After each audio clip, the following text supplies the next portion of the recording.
നമ്മുടെയൊക്കെ ചെറുപ്പകാലത്ത് ഒരുപാട് വാങ്ങി കഴിച്ചിട്ടുള്ള ഒരു മുട്ടായിയാണത്. അന്നത്തെ വൈറൽ താരം, മുട്ടായികളിലെ രാജാവ് എന്ന് തന്നെ പറയാം. ഇതിന്റെ പേരാണ് പഞ്ചാര പാലു മുട്ടായി. എന്താ പേര്? എന്റെ പേര് മജീദ്. മജീദ് അതാ. പിന്നെ എന്റെ ഒരു കാരണവരുണ്ട് കോഴിക്കോട്, സിറാജ്.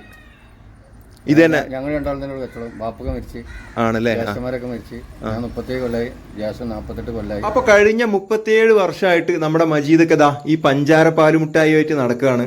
തിരുനാവായയിൽ താമസിക്കുന്ന മജീദ് താനൂര്, പരപ്പനങ്ങാടി, ചെറ്റിപ്പടി, തിരൂര്, കൂട്ടായി, ചീരാങ്കടപ്പുറം, പുതിയടപ്പുറം, അഞ്ചുടി അങ്ങനെയുള്ള എല്ലാ സ്ഥലങ്ങളിലും ഈ ഒരു പഞ്ചാര പാലുമുട്ടായിട്ട് എത്തൂട്ടാ. നമ്മുടെ ഈ പഞ്ചാര പാലുമുട്ടായി ഏറ്റവും കൂടുതൽ വാങ്ങി കഴിക്കുന്നത് കുട്ടികളാണ്. അതിന്റെ കാരണം ഇതുകൊണ്ട് കൂറ, പാമ്പ്, പൂച്ച, മയില് അങ്ങനെയുള്ള സാധനങ്ങളൊക്കെ ഉണ്ടാക്കി കഴിക്കാൻ പറ്റും എന്നുള്ളതാണ്. നിലവിൽ ഈ മുട്ടായി വീട്ടിലുണ്ടാക്കിയിട്ട് പുറം നാടുകളിൽ വിൽക്കുന്ന ആളുകളുടെ എണ്ണം കുറവാണ് എന്നാണ് മജീദ് പറയുന്നത്. അപ്പൊ നമ്മുടെ ഈ മുട്ടായി കഴിച്ചിട്ടുള്ള ആരെങ്കിലും ഈ വീഡിയോ കാണുന്നുണ്ടെങ്കിൽ ഒന്ന് കമന്റ് ഇട്ടിട്ട് പോണേ.